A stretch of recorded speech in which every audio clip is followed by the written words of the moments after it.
Good morning. I love all this enthusiasm today. Somebody's ready for a picnic, I guess.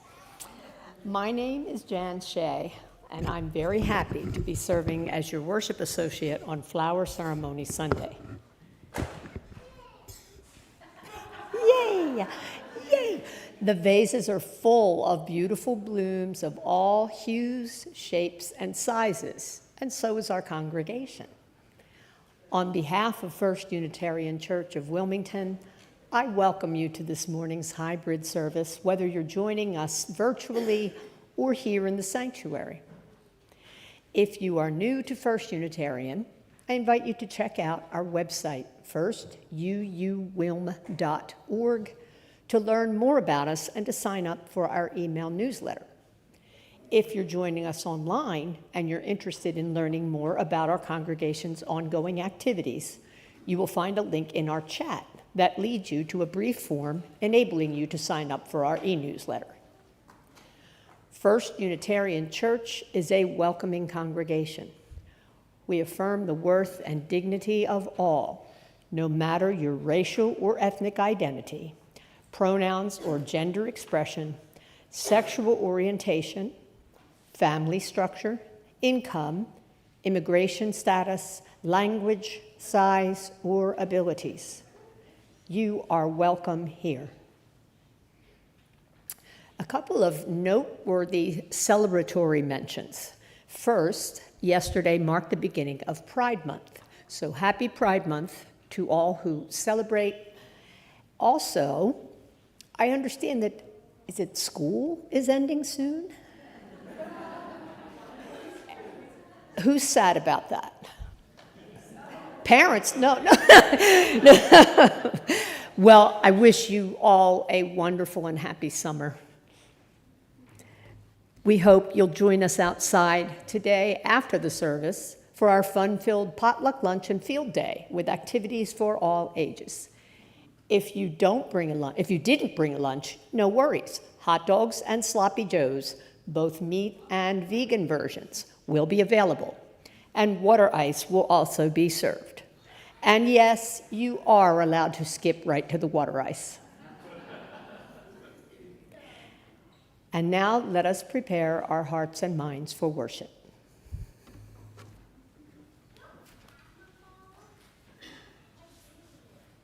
As the children are coming forward, I'd like to take a moment to thank them for all of their hard work this year. Throughout the year, we have had a total of 17 singers join us, and they've been great fun to work with. It's been a year of transitions. They started the year under the direction of Sarah Barlow. Then Pam Finkelman jumped in to help, and I came in these last few months. Throughout it all, the children have been wonderful, and I think we've been having fun singing and learning together. Thanks also go to Kathy Harris, our music director, and Catherine Williamson, our Children and Youth Religious Education Director, for all of their assistance in keeping the program moving so smoothly. But it's all about the children. They've been a joy to be around, and we thank the adults' dedication to make sure they're here for practices and performances and the service once a month. Thank you for getting them here and recognizing that's not an easy feat. One of our goals for the children's choir is to also help the rest of our other First U children learn the UU hymns and songs sung at their monthly service upstairs in Children's Chapel. We look forward to focusing more on that next year in an effort to have our children learn our UU hymns and their rich traditions. So thank you to everyone. And I have little parting gifts for the children, so don't leave without your gifts, and hope you miss them over the summer as much as I will.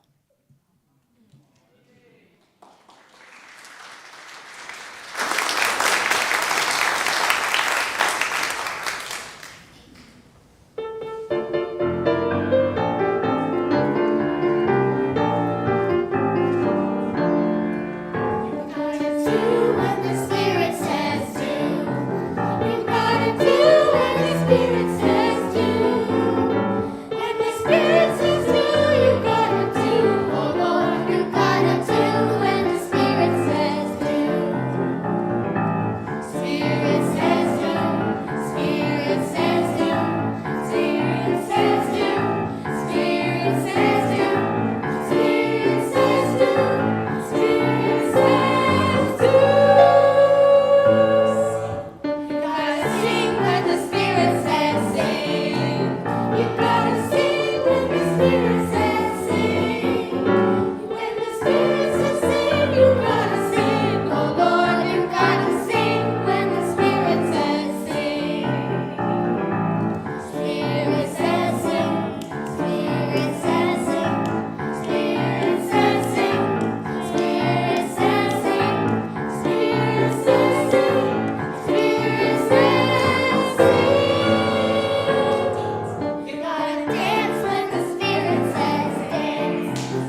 All right, wonderful. That was so wonderful. I think I want to try out for the children's choir next year. I am the Reverend Larry Piers, minister here at the First Unitarian Church of Wilmington. I want to welcome you here for our flower ceremony, for our new member welcoming, and for our commissioning of our new search committee. Today we celebrate what has been an important ritual for Unitarian and Universalist congregations around the world. This ritual or ceremony is called a flower ceremony, and it was first celebrated by the Unitarian minister Norbert Čapek in his congregation in Prague, in what used to be called Czechoslovakia. Who can say Czechoslovakia? Raise your hand.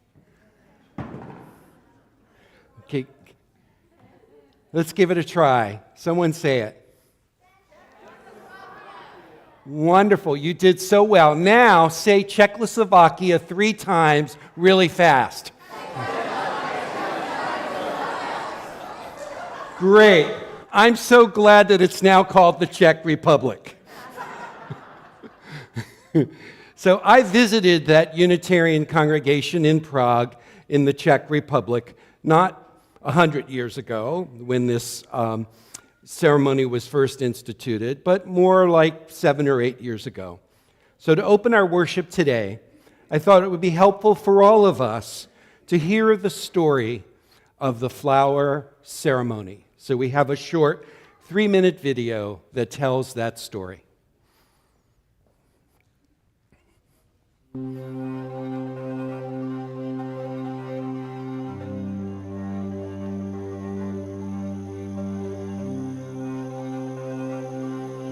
Nearly 100 years ago, the Unitarian minister Norbert Čapek offered his Czechoslovakian congregation a ritual to respond to their questions about how to be a community that welcomed rather than suppressed diversity.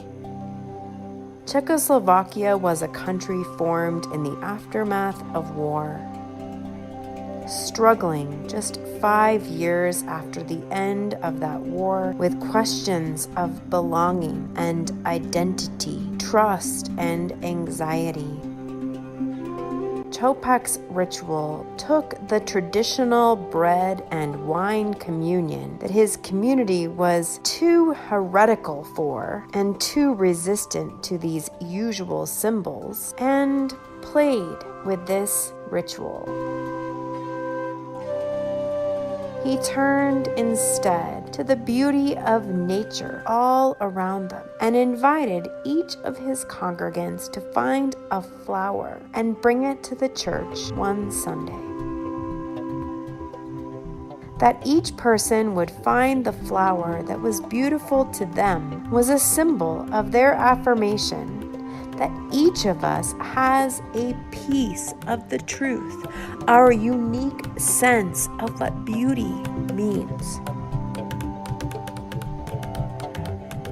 On their way into the church, his congregation was in turn invited, each of them, to place that flower in a vase, which symbolized their free choice to enter into community alongside all the other people that saw beauty in their own way, symbolized by their flowers placed there as well. A free church where people freely choose to walk together across their differences.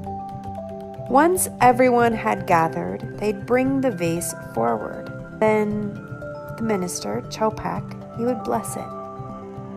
And then he'd invite everyone to choose a flower to take home with them, but just not the one that they came with.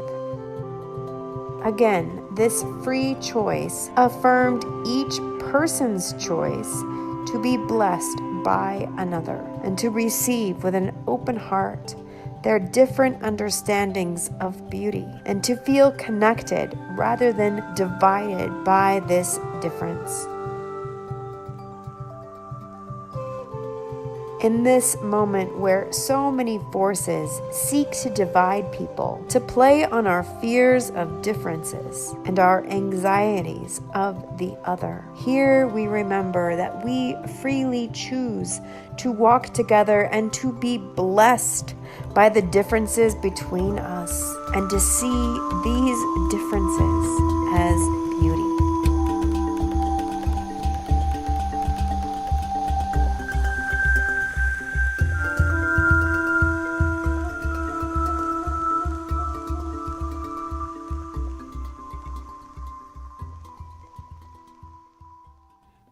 So during our first hymn, we have some members of the church, children and adults, that will be bringing the flowers up to this table for our flower ceremony this morning. I want to bless the flowers that we have gathered using these words from Norbert Čapek, his own flower ceremony. Infinite Spirit of life, we ask thy blessing on these, thy messengers of fellowship and love. May they remind us amid diversities of knowledge and of gifts to be one in desire and affection and devotion to what is holy within life.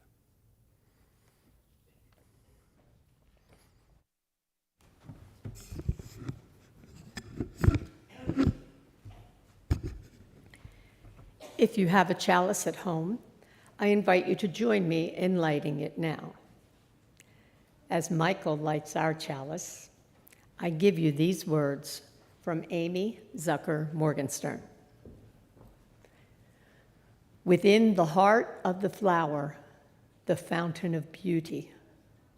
Within the heart of the community, a fire that warms and dances.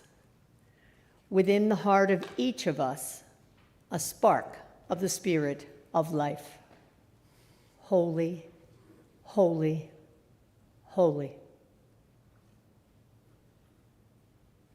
Please rise now in body or in spirit and join in singing hymn number 8, Mother Spirit, Father Spirit. And please remain standing after the hymn for our unison affirmation.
Please remain standing for our unison affirmation.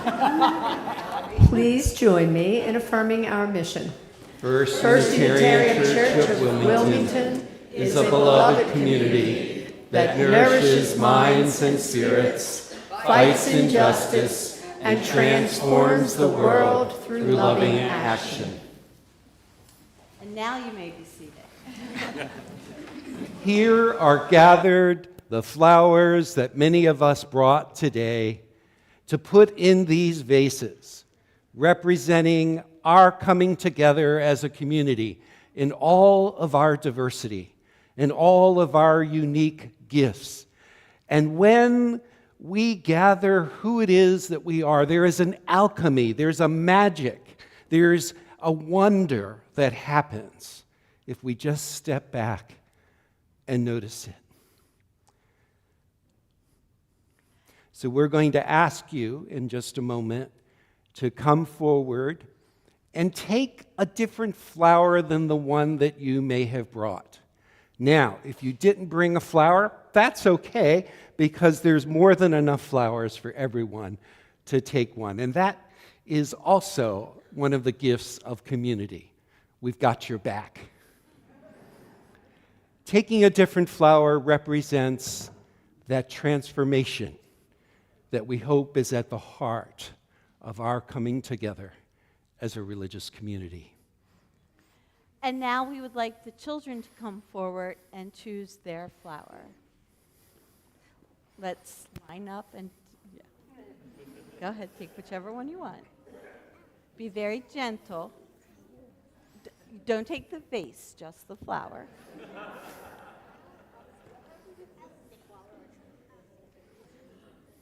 Do you want a rose? If you could. I don't know. Just, I think it is. Okay, because peony stems are thick. There you go. Okay, can I All right, help you come on, find Sue. one? What would you like? one would you like? This one? Okay. The pretty great. orange There one. you go. Okay. Which one would you What like? is there something specific? Yeah, Oh, that's very would you pretty, Hava. this one. That's the one you may have then. Go ahead and sit down. Okay. Choose a flower. Thank you. That is a rose, but would you like this rose Maybe this. instead? This one has prickers, so be very careful. And this one does too, so I'll put this one back. Okay. You don't want that rose either? Okay. How about a pretty daisy? Okay, What would you like? that's fine. Whatever you'd like. Sorry. You'd like a carnation. Okay. That's Do you want a perfect, whole Judy. one or just a part of one? Okay. Why don't you take it? Yeah, because we have a... Okay, wonderful. And now, those who are just a little taller can come up and pick your flower. And maybe we should just kind of do one side and then the middle and then the other side. But actually, you can come from both sides. Let's just see how well you do it. And if you need help, We're Catherine here to and help. I will be very glad to help you. So please come forward and pick a flower.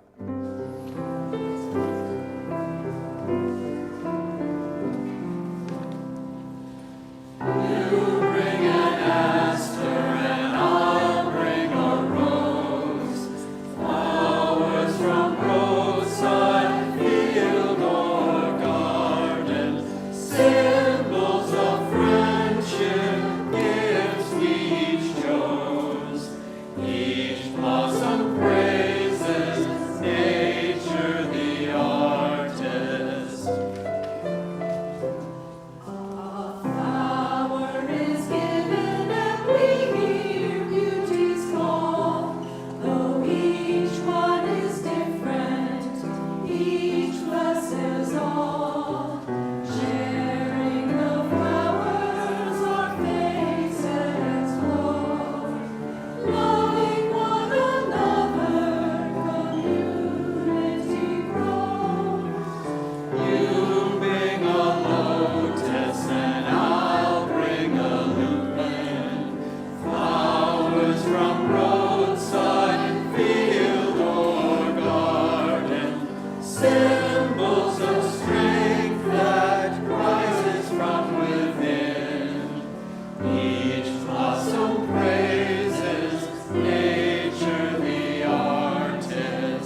choir to get their flowers on leaving the sanctuary. So let's hold up our flower for just a moment. Let's recognize the beauty that you're holding in your hand, that's connected to a universe of beauty, that's connected to the beauty of each of you, that when we come together, make a wonderful community. May you be blessed by beauty and surrounded by love. Amen. And now I ask that our children find their parent and give your parent your flower to keep it safe, because we're going outside. And then you may walk to the back of the sanctuary to wait for me, and we will be singing our children out with the words printed on the screen.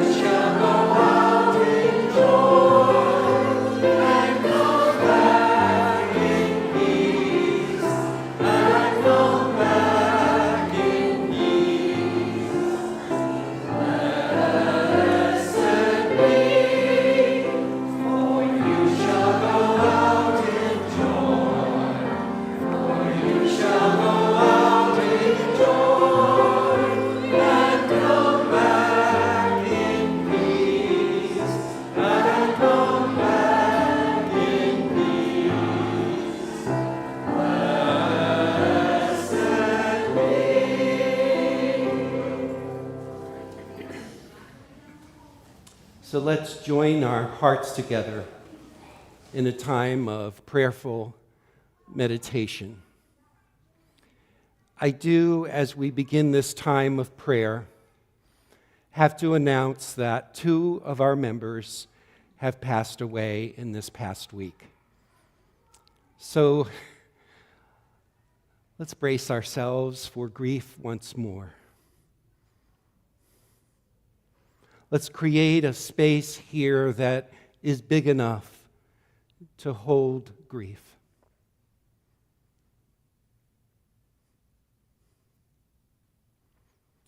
So the first person that I want to announce is Laura Bauman. I don't know how many of you knew her. Let me just see some hands. Yes. So I met Laura within my first few months of being here at First Unitarian Church. She passed away on Monday, May 20th. She was 94 years old. The one thing that is important to mention about Laura is that after leaving her home in Kolozsvár, Hungary, in 1944, she spent several years in a displaced persons camp in Austria, where she met her husband, Julius Bauman. And then in 1951, the couple and their first 2 children immigrated to Wilmington under the sponsorship of the city's first Unitarian church, this church. She always felt very grateful for what this church had done. And she was so pleased to hear in our meeting that I had been to the Unitarian church in Kolozsvár, just the first Unitarian church in Kolozsvár, just around the block where she grew up as a child.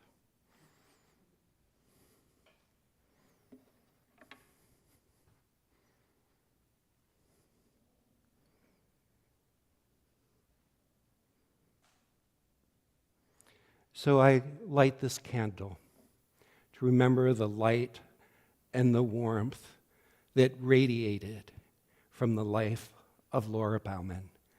Let's hold the memory, blessed as it is, in our own hearts in this moment as we pause in silence.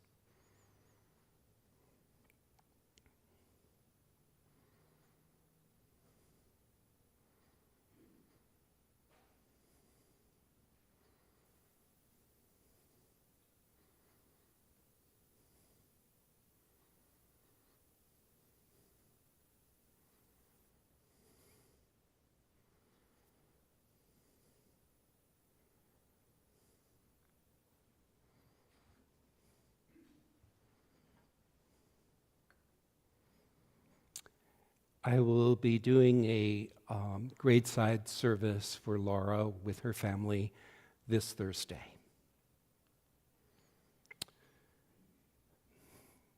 And I just learned yesterday that Ib Steinmetz passed away while on a trip to Romania. He fell, and then as a result of that fall, he soon passed away. I know many of you knew Ib, and his son Carl is here today. We want to hold Carl and the family in our loving hearts.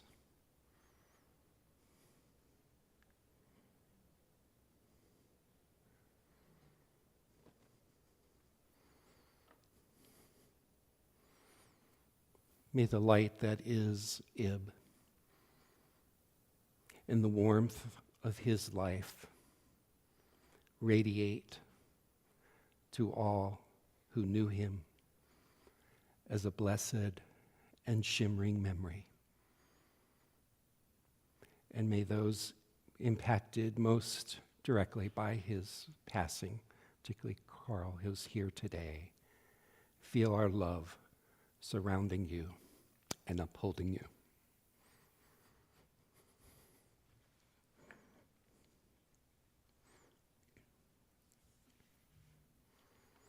Let's pause now for a time of silence.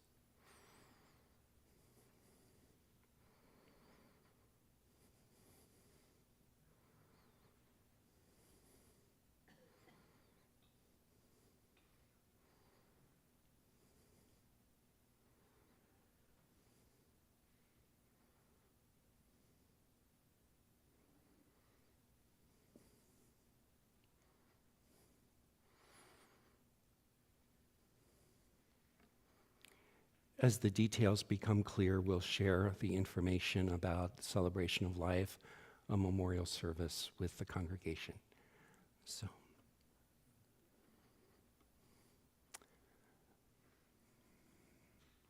So I now want to share, as part of our flower ceremony this morning, a prayer written by Reverend Norbert Čapek, whose story you heard in the video today. Čapek was arrested by the Nazi Gestapo in 1941. He spent a year in Dresden prison before being sent to Dachau. And he wrote this meditation in Dresden in 1942. So I want us to hear the circumstances in which this meditation arose, so that we can appreciate the strength of soul and spirit that can happen even in the most trying of circumstances. So let's pray together these words by Norbert Čapek. In the depths of my soul, there where lies the source of strength, where the divine and the human meet. There quiet your mind, quiet, quiet. Outside, let lightning rain. Horrible darkness frighten the world. But from the depths of your own soul, from the silence will rise again God's flower. Return to yourself. Rest in yourself. Live in the depths of your soul, where the divine and the human meet. Tune your heart to the eternal, and in the depths of your own soul, your panting quiets down where the divine and the human meet. There is your refuge. Let's continue with this meditation during the musical meditation, which we will now hear.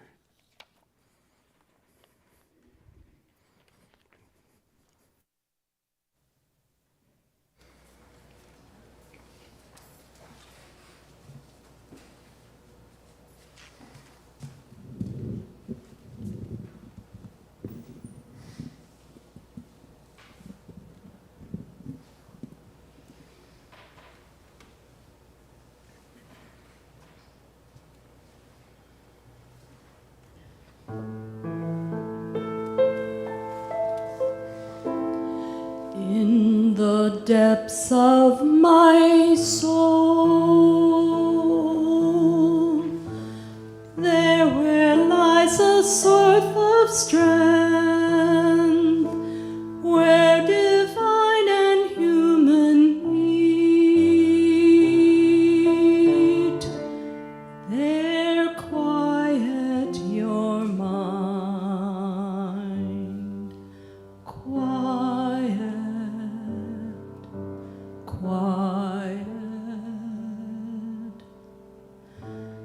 Outside let lightning ring, horrible darkness frighten the world, but from the depths of your own soul, from that silence will rise again the flower of God. Return to yourself, rest in yourself, live in the depths of your soul, where divine and human meet. Tune your hearts to the eternal, and in the depths of your own soul, your panting quiets down. Quiet, quiet, where divine and human meet, there is your refuge.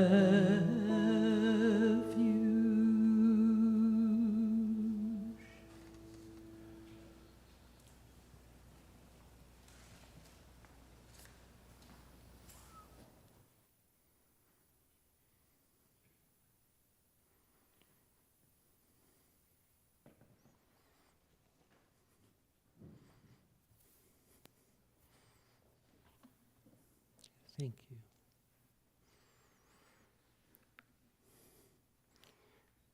So one day in the 1920s, on a walk through a field of flowers, Norbert Čapek, a young Unitarian minister in Prague, was filled with an experience of awe and wonder as he was surrounded by this field of beauty.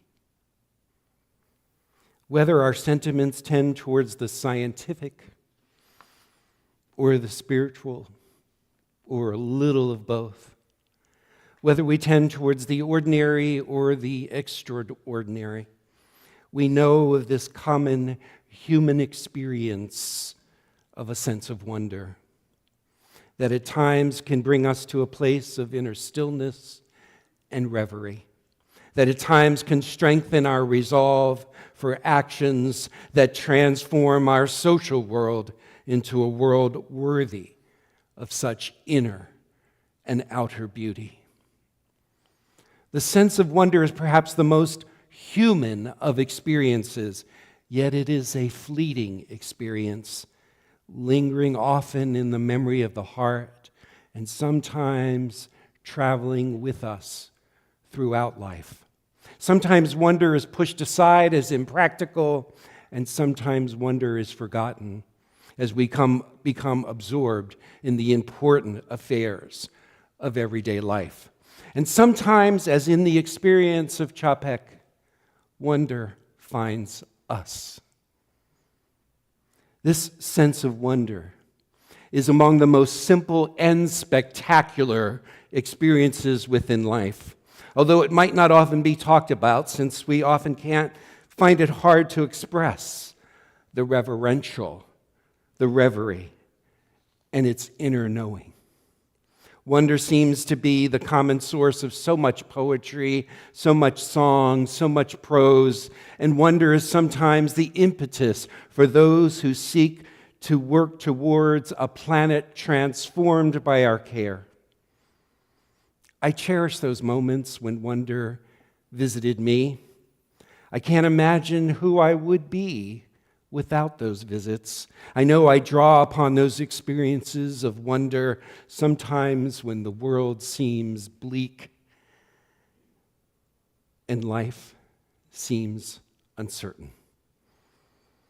Like dancing glimmers of morning light that sparkle upon blades of brilliant green grass, I strain to see what wonder there is in the ordinary and in everyday life. I endeavor to hold it within me. We all seek that reminder, that recognition of life's wonder. We yearn, as William Blake exclaims so clearly, to see a world in a grain of sand and a heaven in a wildflower. Hold infinity in the palm of your hand and eternity in an hour.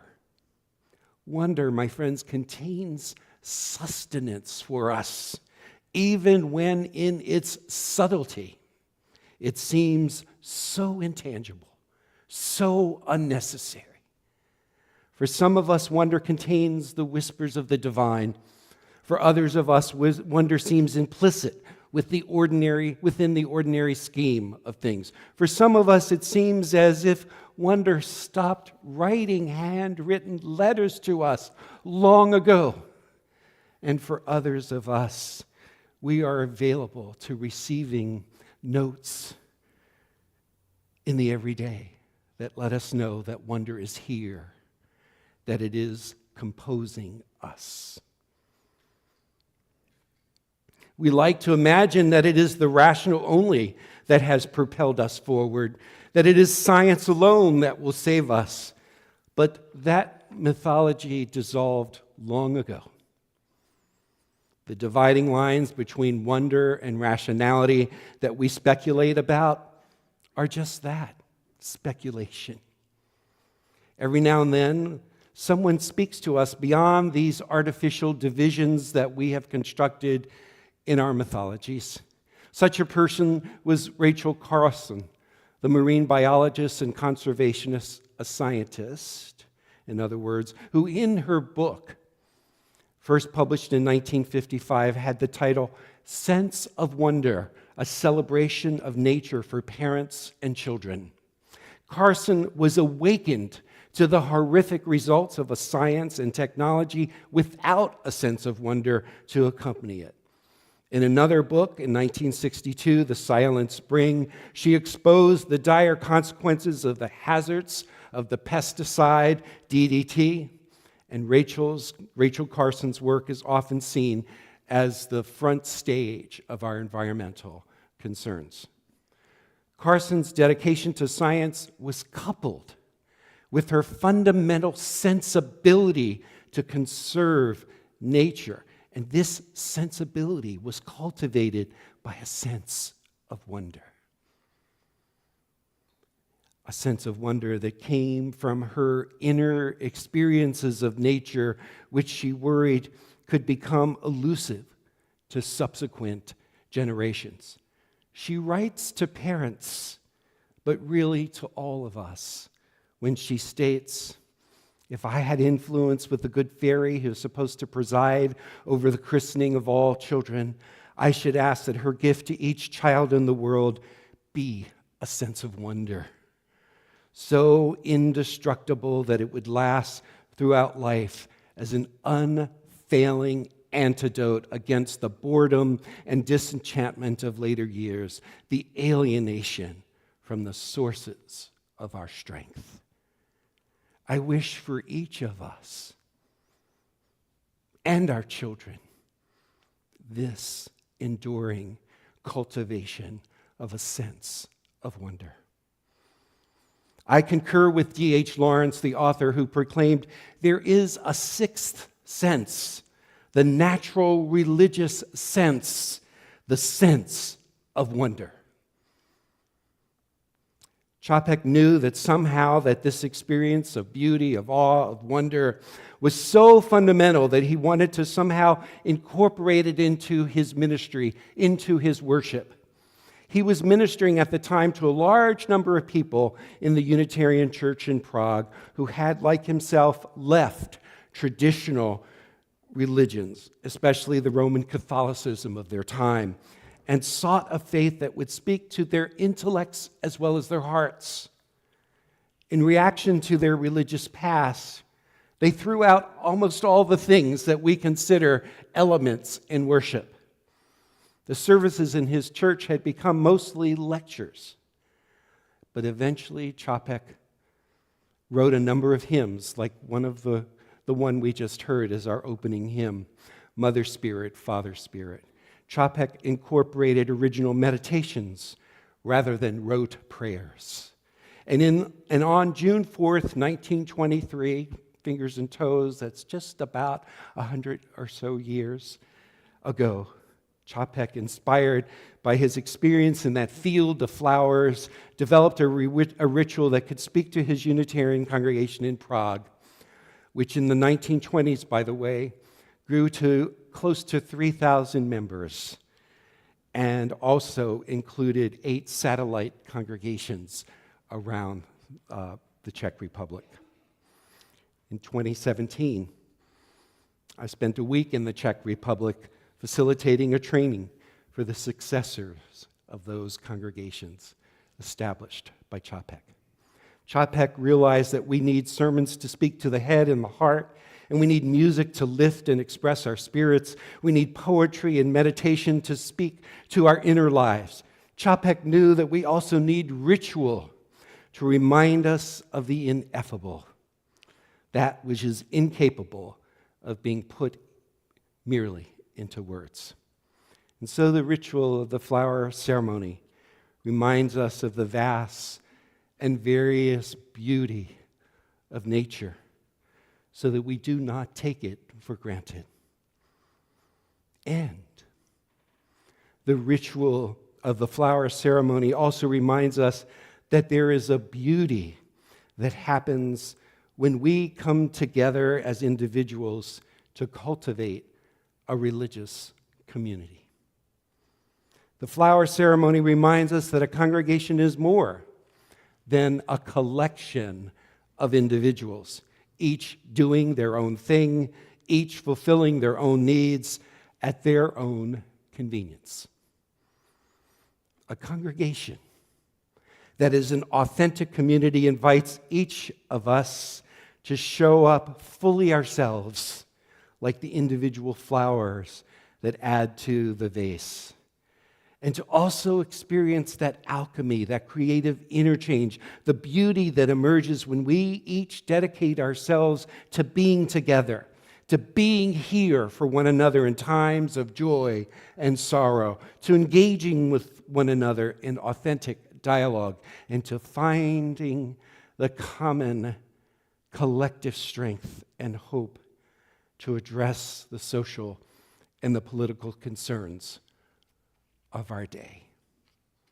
We need that strength from one another in this time. Can I get an amen?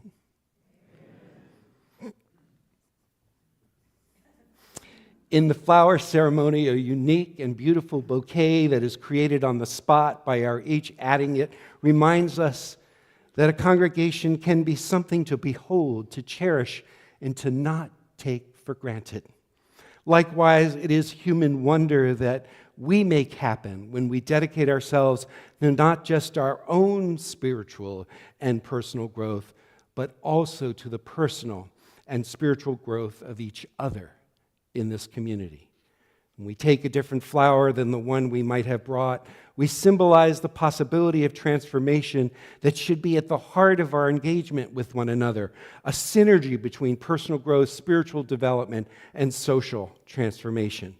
So the question that we encounter when we join a Unitarian Universalist congregation is not just, does this congregation meet my needs? The question that lies at the threshold and the horizon of our participation is this: by being engaged in this congregation, can I risk being changed and not just confirmed in my own presuppositions? The questions for any one of us, whether we are new or who have been here since the cornerstone of First Unitarian Church was laid in 1868. Just scanning the room to see. That question is, are we willing to be formed and transformed by the creative interchange with each other and the divine? Are we willing to be a meaningful and transforming force within this region of Delaware? Whenever we arrive at the door or at the screen for our services or programs, First Unitarian Church of Wilmington, the question that the flower ceremony reminds us to ask is, are we willing to risk leaving differently than we came in? In a world that often seems to be recoiling from love and community, I believe our flower ceremony symbolizes the risks and the possibility as community that has the potential to transform and not just conform. It has the possibility to remind us to be proactive, creative force, and not just a bundle of reactivity to the craziness, to the cray-cray in the world around us at this time. And so, we welcome new members. We celebrate a year together.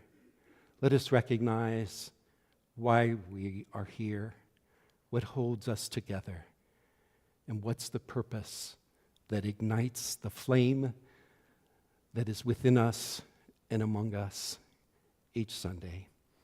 And may we radiate the values that uphold us and strengthen us.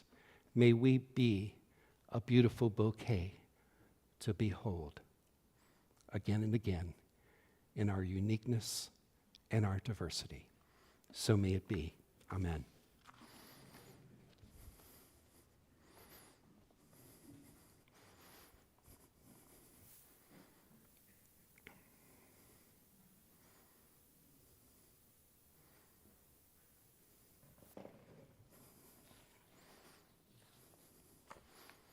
Aha.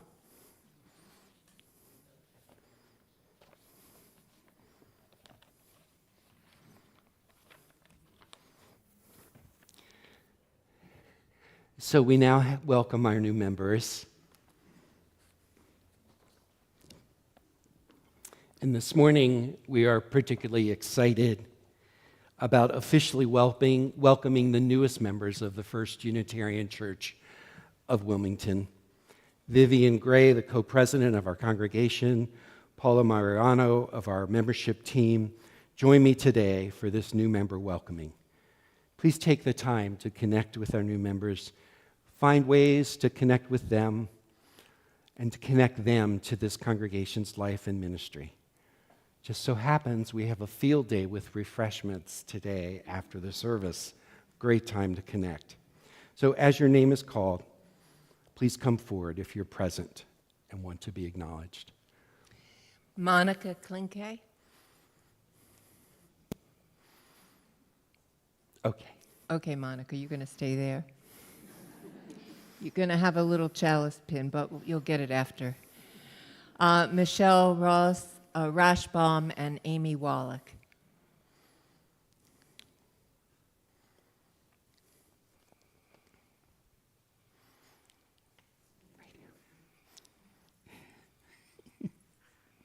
Christine Rivera.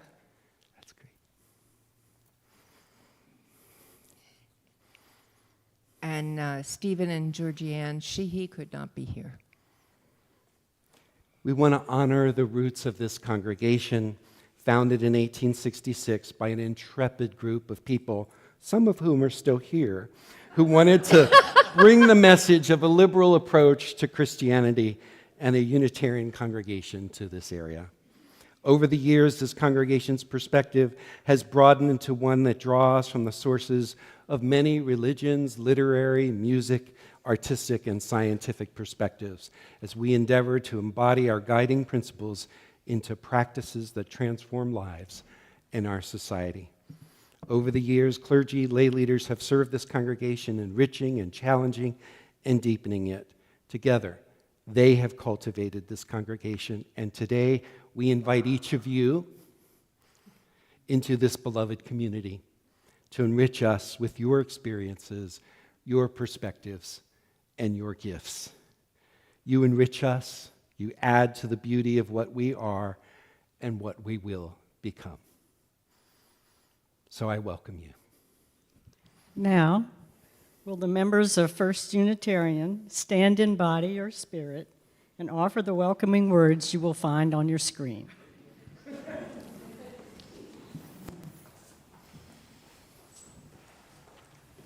We welcome you as once we were welcomed ourselves. We seek to be open and inclusive, respect our inherent dignity, your ideas, your vision, in times when it is easy and in times when it is difficult. We seek to be supportive, not only when you reach out in courage to us, but also when we need us to reach out to you. We welcome you as an equal member of this congregation, of this faith, and of our shared spiritual journey. So welcome, Christine. Welcome. Welcome, Michelle.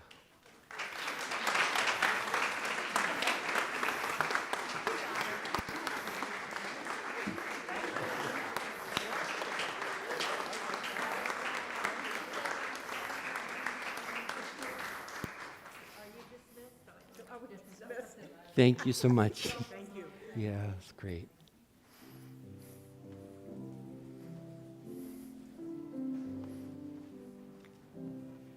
Okay, and now we're going to invite those who are members of our ministerial search committee to come forward so that we can commission you in your work. Come forward and face the congregation. Come forward right here.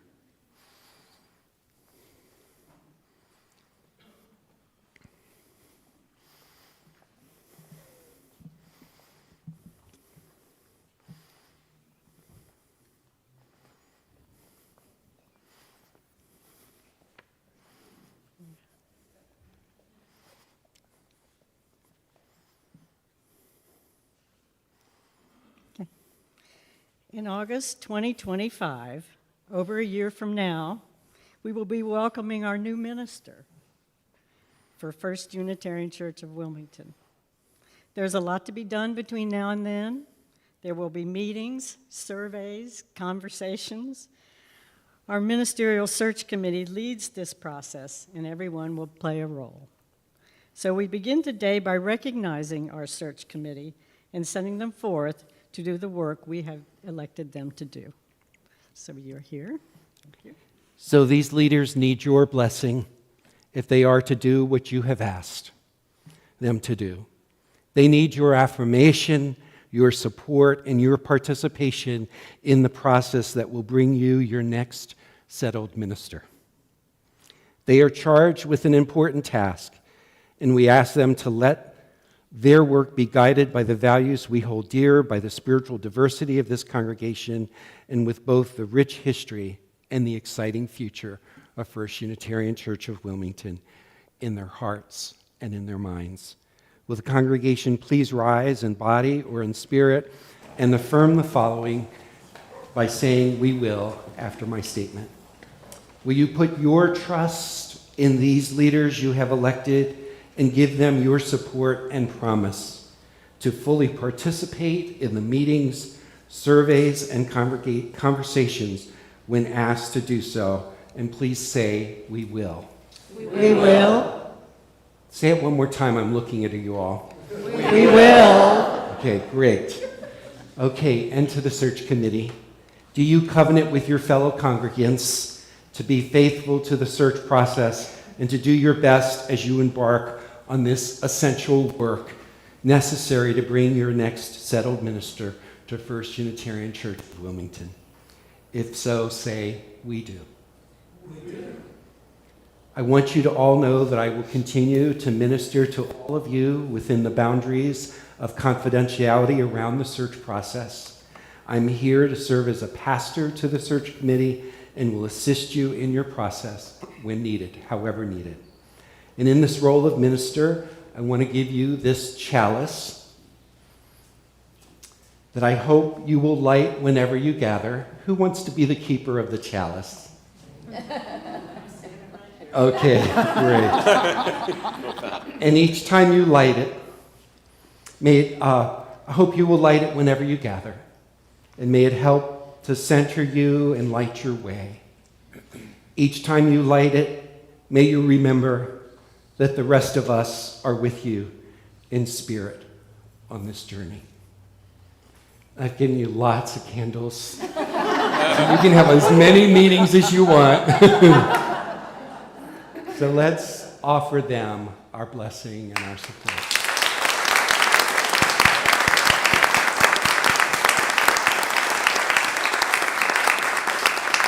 Thank you.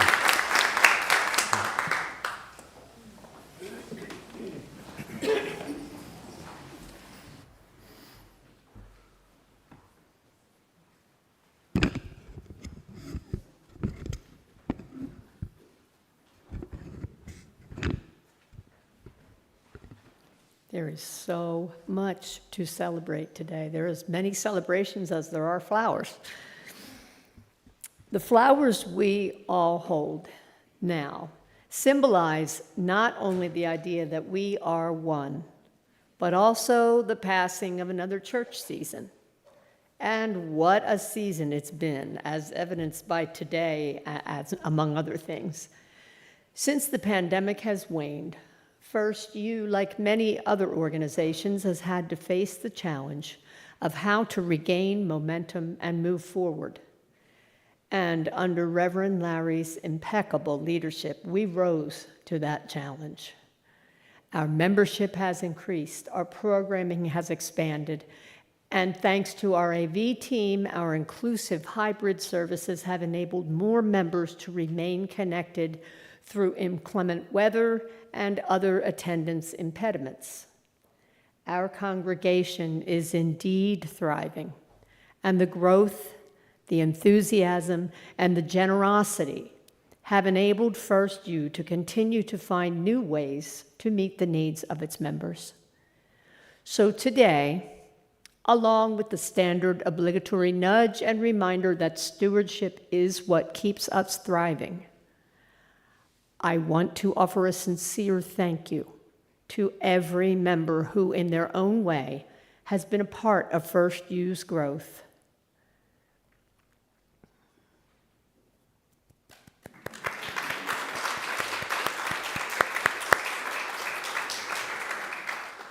Every dollar and every volunteer hour has made a difference. Please keep contributing in whatever ways you are able to ensure that our path forward is what we envision it to be. As the choir sings the offertory music, the 4 ways to give to First U will be visible on the screen. You may also leave a donation of cash or check in one of the white offering baskets at the back of the sanctuary. Your generous donations are received with gratitude. Please join me now in dedicating our offering. To the work of this congregation, which is weaving a tapestry of love and action, we dedicate our lives and these our offerings.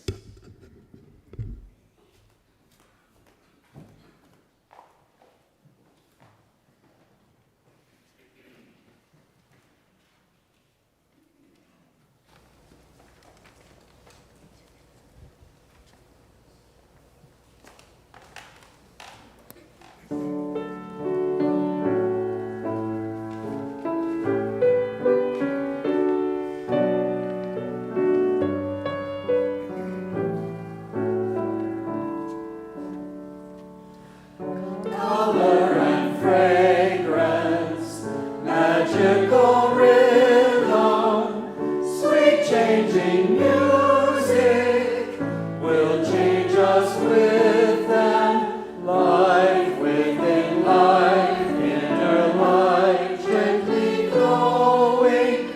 Surely you seem to be God's vision growing.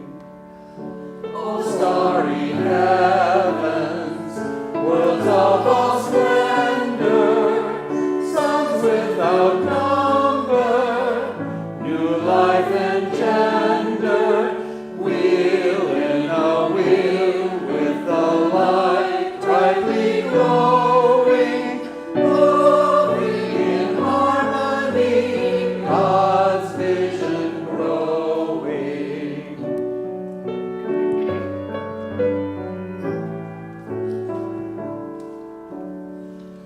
And full of pebbles, high mountain passes, depths of the ocean, dew on the grasses, great things and small, with the light gently glowing, word of the wordless song, God's vision growing.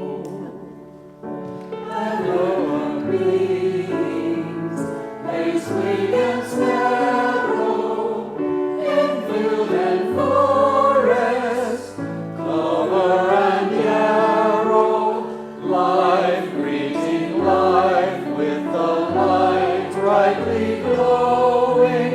None are too small to be God's vision growing.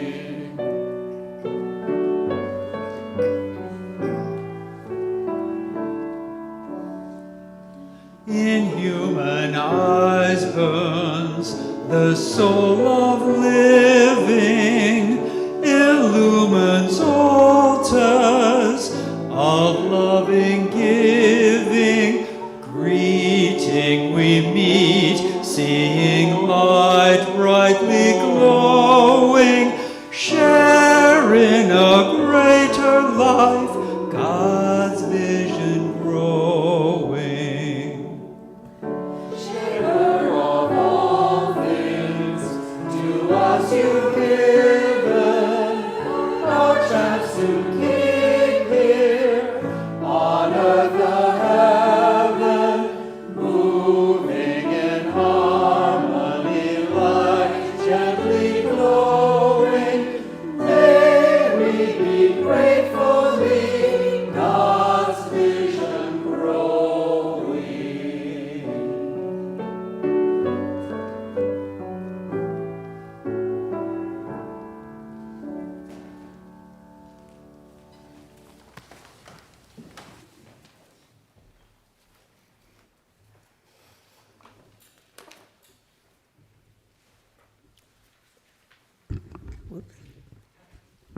If you have a chalice at home, please join us in extinguishing it now as I offer these words from Amy Zucker Morgenstern. Never has it been more true than now.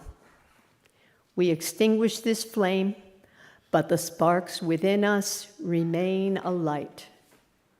From each of us in our supposed solitude, the signals buzz and hum, sparkling through space to one another, connecting us invisibly but palpably. We are one, and from every window our light shines.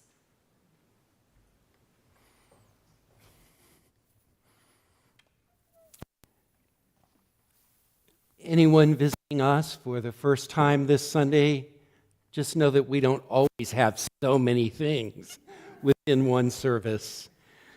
But it was great to have you here today. We have, as you know, even if you didn't bring any food, we have drinks and food out in the what do we call it? The parish hall, but no, outside. As well. Oh, maybe it's inside. Okay. It's around somewhere. I guess the games will be outside. Follow everybody else. Yeah. But if you are visiting, please introduce yourself to me. I'd love to meet you. The benediction are from these words adapted from Norbert Čapek. May we realize that whatever we can do, great or small, the efforts of all of us are needed to do the work of love in this world. May it be so. Amen. Let's join in our closing hymn, We Would Be One. The words will appear on the screen. It's 318 in the hymnal.